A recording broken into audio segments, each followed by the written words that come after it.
Sino po yung suportahan niyong congressman dito na sa District 6?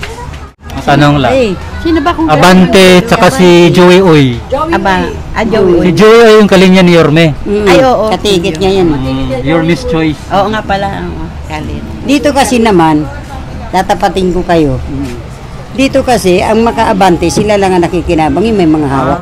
Namimili sila ng tao, nabibigyan. Sino yung tao niya, yun ang nakikinabang. Pinipili naman talaga eh. Pati sa scholarship, ako nag-a-apply ako, di ako tinanggap kasi daw malaki daw bahay ko. Eh ito, pagod puhunan ng magulang ko, nawala sila. Siyempre, kami mga anak makikinabang. Hindi naman kami mayaman eh. Kaya nga kami nag-apply ng scholarship kasi may kakaya naman yung bata. Eh, pero wala, hindi kami na dyan. Matagal na ako nag-apply pero wala nangyari. Pinipili nila. Pati sa gamot na nanay ko halos no, 50-50. Walang nangyari. O, asan yung congressman? Sinasabi nila. Nagpunta din ako sa opisina, ano nangyari? Ang daming hinihingi sa akin. Bago ko makuha doon sa ospital, 1 buwan bago ko makuha. Eh, ano na, yung pasyente ko patay na. Mapapakinabangan pa ba? Hindi na. O, dapat yung totoong talagang tumutulong sa tao. Hindi dinadaan kung kani-kanino at marami pang cheche-bureche. Kaya maraming hinanakit, maraming tampo dahil hindi kami nakikinabang. Totoo lang, kung sino lang humawak, ang bawa ko ng barangay lang, sila lang nakikinabang, pili pa. Hindi lahat. Ako nagsasabi ako ng totoo dahil experience ko yan. Kumuha ako ng scholarship na allowance, nakalista yung anak ko pero wala akong nakuha. Inabot ako ng alas 8 ng umaga hanggang alas 9 ng gabi sa Balagtas. Wala ako nakuha, nakanganga na lang ako sa pagod ko, nagalit talaga ako. Saan niya na scholarship sa congressman dito? Kaya bante, nung araw, hanggang ngayon, wala kami nakukuha kahit 5, pero kasali anak ko, tapos wala na sa listahan ngayon. Ay, bakit? Kasama pala sa listahan. Oo, wala. Pakahirap kami pumila dyan. Kaya na kompleto pa requirements namin, wala naman nangyari. Anong year po ba yung anak niyo po ngayon, ma'am? Ngayon, graduating na. Eh, mag-i-stop nga dahil di ko na nga kaya. Sayang nga, ilang buwan na lang, gagraduate na yung anak ko ng IT. Saan po siya nag-school? Sa TUP. TUP. Kasi sobra din yung project sa TUP, ano nga, public nga, pero ang project naman, just me yung magastos. Kala ko nga public, para lang sa mahihirap. Hindi rin pala pahirap. Pahirap. Libre lang yung tuition, pero yung mga project hindi. Grabe, maabot ng 10,000, 20,000. Isa kami kukuha, kaya nga kami nag-apply niya dahil mahirap nga kami. Pero wala naman talaga kaming napapala. Samantalang mga bata nagpupursige, kahit nagbaong kami sa utang, pinupursige namin para makapagtapos lang ng pag-aaral. Isa ngayon, mag-a-apply ng anak ko ng ano doon na hihinto na lang siya kasi hindi na nga namin kaya talaga. Ilang buwan na lang kung gagraduate ni anak ko. Niiyakan ko talaga kahapon yan. Ma, hihinto na lang ako kasi wala naman tayong pera, hindi natin kaya. Hindi gagawa ako ng paraan. Kanina ako lumalapit, wala. Ano man lang. Nag-apply din, wala rin. Ang tagal-tagal nga daw. Nakakaiyak nga lang. Nakakaiyak Kaya sa... sabi niya, wala yan ate, huwag kang magnaano ng... Malapit ka sa kusina, yun. Pag malapit ka sa kusina, sigurado ka, meron kang biyaya. Pero pag malayo ka, wala. Ngayon, nangangailangan sila, kakatok sila sa amin. Kami naman ang aayaw sa kanila. Pag halimbawa man pupunta dito si congressman, tapos sabihin ka, sige, scholar ko na yung mga... Hindi kailangan talaga niya malaman na wala kaming nahihita. Na wala kami napapakinabangan. Totoo lang sinasabi ko. Kahit umarap siya sa amin. Nagbabaybay naman yan pag ganyan. Nagbabaybay naman siya. Kami naman, tao naman kami. Siyempre, tao naman siya nagpupunta rito. Hindi naman kami nang babastos. Kaya lang, yung mga taong talagang mga inutusan niya, pumipili sila. Una, siyempre, unahin nila, pamilya nila, bago kami. Ayun ang masama doon. Ayun ang nakakasama ng doon. Lalo na ako. Ako lang nagpapara sa anak ko. Iwalay ako sa asawa, saan ako kukuha? Ang hirap-hirap maghanap buhay ngayon. Kumita ka, magkano lang kulang pa sa pagkain namin sa umaga, hapunan, tanghalian. Kulang baong pa niya, 200 araw-araw. Pamasahe pa. Pamasahe pa. Minsan nagpapakagutan ang anak ko dahil gusto lang talaga makapagtapos. Eh ngayon, pinababalik siya sa school sa Merkulis para mag-file na nga ng pa-file niya na mag-aano na siya, magda-drop na siya. Nangiiyak ako kasi, gagraduate na ilang buwan na lang, graduating na. Wala man na kaming malapitan matulungan. Bibig ka nga tuition, titirahin ka naman sa project.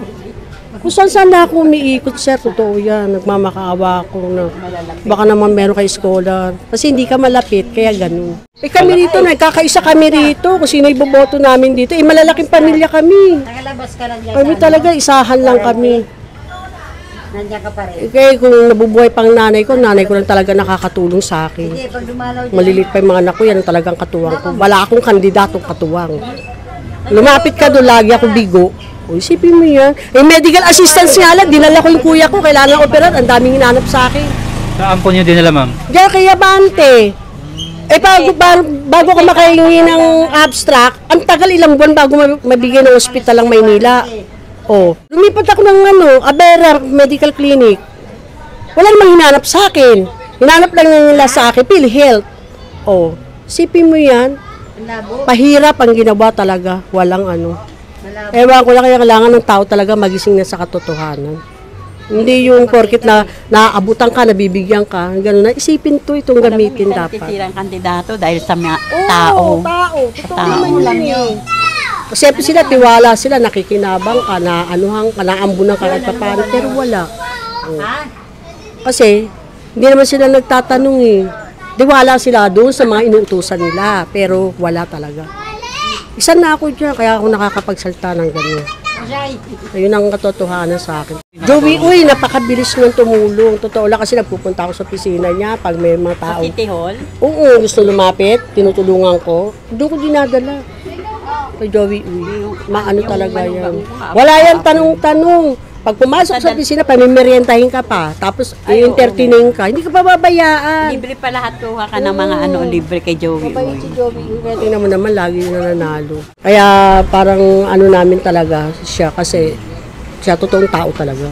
Joey, di ba yun? Congressman. Ni- Yung anak ni- naman niya, si Christian, konsihal. Anak ba niya yun? Oo. Sino pinagsabi sa akin magtatay? Magkapatid sana. Sana nga may pagbabago. Sino man mapili o maupo, manalo, tugunan talaga yung pangangailangan ng mga mahihirap, lalo na yung mga estudyante na walang-wala, katulad na namin. Kaya nga lumalaban kami sa scholarship ng mga bata, may utak naman. Kaya lang, wala, bigo pa rin. Yun nga, sa Mercury siya pinababalik ng school para mag-file. Tapos hindi na magamit, katrabaho muna yung anak ko pa makaipon. Wala tayong masa sa ganyan, nasasaktan anak. Iniyak ko nang iniyak yung kagabi, sir, totoo lang. Sabi ko, bakit gano'n? Ngayon nangangailangan ka, walang tumutulong. Isipin mo yan. Saan ako kukuha ng ang tumal-tumal ngayon ng paninda? Nag-ano ako ng mga pagkain eh. Yung tumal, huminto na ako, nagkasakit pa ako. Wala, may hirap talaga. Kaya sana, talaga nila, tugunan ng pangangailangan. Joey, pag nagbigay ka ba ng reseta, nag-ano rin ba siya? Maano siya talaga. Saan sa opisina pupunta? Kala ko dyan sa bahay. Mabait dyan. Tsaka yung mga tauhan niya, mababait talaga. Mabait. Pero sino yung sa tingin niyo na yung malakas na congressman ngayon dito sa District 6? Suoy. Joey. Suoy talaga. Oo, lagi yan nanalo eh. Palagi na nanalo yan eh. Dire-diretso yan. Kasi bet talaga ng tao dahil totoong tao. Mabait, talagang prangka siya, wala siyang tinatago. Hindi pa kurap. Ayun ang importante, tumutulong sa kapwa-tao. Pag may kailangan kayo, hindi yung isnabing ka lang, ipapasa ka hindi. Gusto ko talaga makagraduate man lang. Sabi nga niya, kaya mo naman, isang taon, next year na lang uli ako mag-aaral. Ilang buwan na lang, kagraduate ka na. November na, December na. O, dito 2025, graduating ka na. Ibang klase. Ewan ko anong gobyerno meron. Kaya nga yung ang pag-asa ko na lalapit ako, pupunta ko sa Monday. Kakatok sila. Kailan ba mag-umpisa yung campaign? March ata sa local. Kami naman ang magsasalta ng hinaing namin. Sama ng loob. Baka mamaya i-deny na eh. Ay, naku. Baka sabihin, wala ka, hindi ka man lumapit sa amin. Ano pang sabihin nyo doon? Tingnan nga niya yung cellphone niya. May resibo ba tayo? Andiyan sa amin, naka-screenshot yan. Ayun lang. Huwag siya magpalusot. Hindi kasi totoo lang kasi maraming mga batang matatalino na hindi natutulungan sa sayang. Ang daming hiningi, kisog gano'n, ang daming wala naman nangyayari. Kasi yung bata talagang talino, valedictorian, salutatorian. Kaya ano nakakapanghinayang na huminto. Kaya hindi na ako bumalik doon sa opisina ni congressman kasi ayoko nang mabigo. Kasi nabigo na ako. Ayoko na. Kaya pumunta ako doon. Pag umuwi ako, luhari naman ang kapalit ko. Huwag na lang. Kaya sabi ng anak ko, tanggapin mo na lang ma. Mayaman na magtatrabaho na lang ako. Tuloy ko na lang next year. Sabi ko, di pa ni bagong yugto na naman ang buhay mo yun. Tsaka pag nakahawa ka na ng pera sa trabaho mo, makatrabaho ka na, kumikita ka na, wala na, tatamarin ka na mag-aral. Kasi napaka-importante sa akin ang edukasyon. Kasi ako di ako nakatapos ng college eh. Ewan ko lang ito, kung mapalarin, sana maraming matulungan, lalo na yung mga batang talagang porsigidong mag-aral. Diba? Kaya maraming salamat po dito sa pagpunta niyo sa amin. Thank you din, ma'am.